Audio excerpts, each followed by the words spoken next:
Here's another quick video doing a Resin Dutch Pour using Art Pro Resin by Resin Pro. I never plan on showing these as videos. I just end up doing them as tests for color and then they turn out cool, so I want to show them.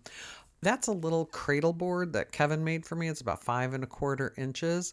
And I should show how I have the sides finished off. I have them taped off just below the edge so resin can't get all the way down. There I poured. I usually measure for a flood coat for this, and it's always too much. So you can just do any kind of resin calculator to get how much you need for the top. And I'm just using a popsicle stick to drag it to the edges. And every resin I've tried, whether it's the Fast Cure resin or Art Pro resin, I've even tried 1-to-1 resin, I think by Jade Diction, they've all held pretty good. So I'm getting it to the edge, so resin does go over the edge, and then I'm just taking the popsicle stick and I have a couple millimeters showing on the top edge there. The rest is taped off. I'll speed it up here. There's a lot of prep that goes into this, same as prep going into doing Dutch pour acrylic paintings. Much more prep than the actual time it takes to do the Dutch pour itself. And the Dutch pour is where you use the blow dryer to blow out your cells or the colors. So I'm just going around the sides there, making sure it's covered with resin, because you can finish it off later, which I don't show that either because I haven't gotten around to finishing these pieces yet. And I'm using a torch there to get rid of any bubbles. And I just have those up on little paint stands, and I have it on a turntable just so I can move it while I'm blowing it. I'm not spinning it on the turntable. And there I've got 3 different colors plus white plus bronze mica, or whatever it is, metallic powder, not mica.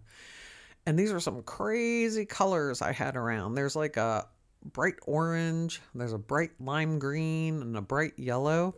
Had no idea what they would do together, and as you'll see, it's very colorful. And I'm always trying to get rid of the white. Like the white, when you use the Fast Cure resin, the white tends to stay, and if you use any metallic powder on the top, it also stays. Where here, the white kind of disappears because the resin pulled in when it was curing, even though I blew it out over the edges. So this is just an experiment. You're supposed to only be able to do this with Fast Cure resin, but I've tried it with at least 3 to 4 different kinds of resin, and it's worked every time. It just works differently. There I'm just warming it up a little bit, and here's the big Dutch pour that takes all of like 20 seconds to do. And when you're doing this with resin, you have to be on a cool setting, and you have to use the high speed. When you're with paint, it's low speed, but you have to be able to move this resin. And there I'm just kind of blowing it over the edges, and there'll be a speed ramp of it closing up.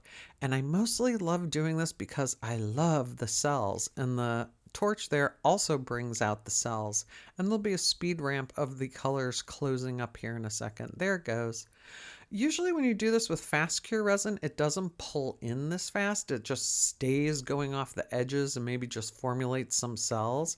But I'll hold up the finished piece here in a second so you can see how many cells I got out of this.